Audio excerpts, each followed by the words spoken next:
Hey, it's Regina from Eat Travel Life. Today we are making graveyard brownies. Let's go ahead and get started. Here are the things that you'll need.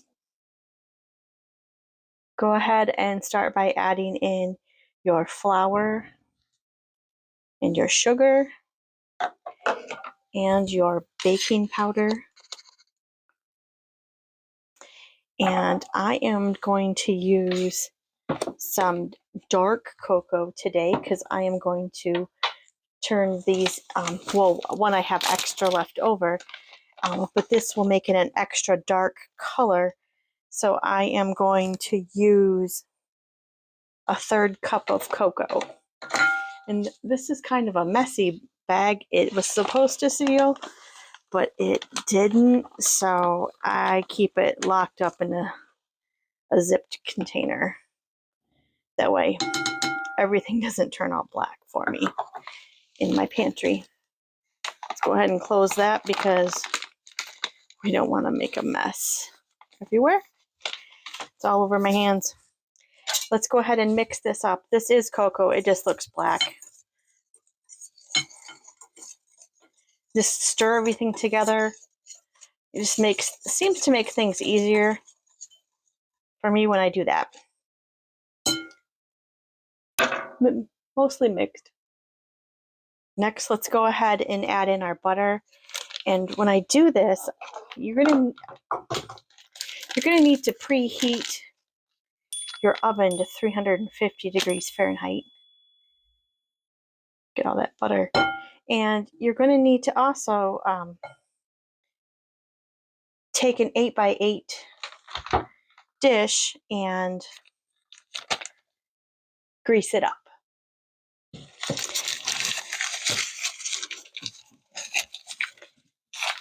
All the edges, perfect. And then set that to the side.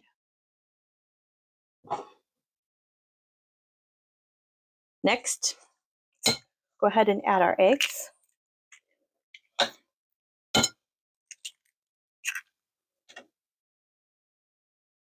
And don't forget your vanilla. Let me know in the comments, do you measure your vanilla with your heart or your eyes? We tend to measure it with our heart, though it's supposed to be a teaspoon. We like it a little bit more. And then go ahead and let's mix this together. I think I'm going to need this one. I might need to get the hand mixer out. I always like to think I'm really good at doing this with my hands and by myself, and then I fail and have to get the hand mixer out. But let's see how it goes. Let me know. Do you just know you're going to need the hand mixer, or do you struggle through to get things mixed in by hand? It's almost there. I'll be back when it's done.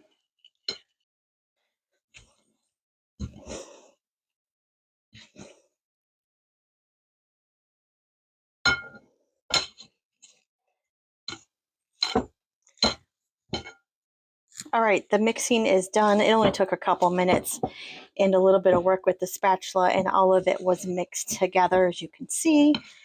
Now let's go ahead and I'm going to try to get this up from the bowl as much as possible so that it'll make it an easy dunk into the pan, like so.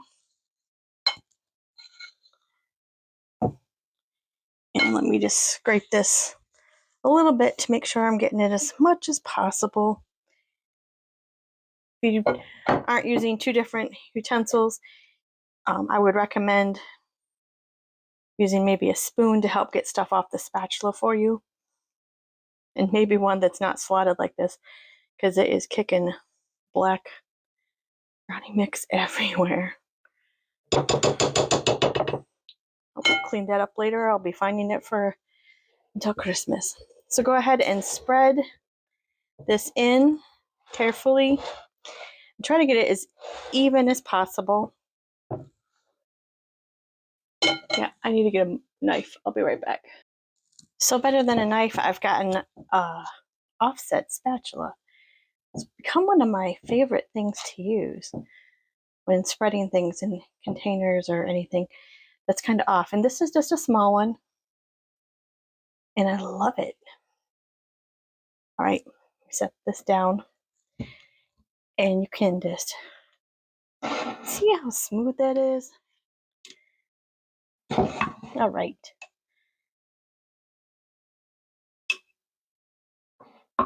Perfect.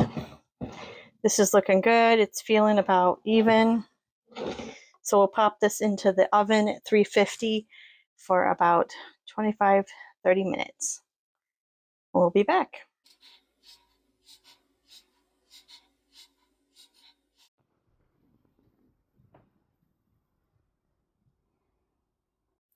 We have our hot brownies, and I'm going to take my chocolate chips. They are semi-sweet. This is hot, so I'm using a mitt to hold it, and just going to move it around a little bit. Let them start to melt. Once they get a little bit more melty, see they're starting, I'll be able to spread this out a little bit better. I want to get them spread out just a little bit. Let's give this a minute. I'll be back. So I have been impatiently waiting for the chips for about a minute and just pushing them around a little bit by little bit. And you can see they're starting to get more forgiving. And I like just to twirl this around. Obviously I'm not on the counter, but you could do this on the counter, or if you have a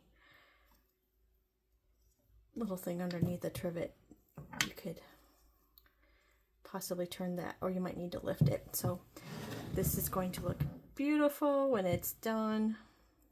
You won't be able to see all the chocolate chips, so I'm just going to keep doing this until that they're all smoothed out, and I'll show you what that looks like. Smoothing out all the chocolate chips. I think that's about all of them.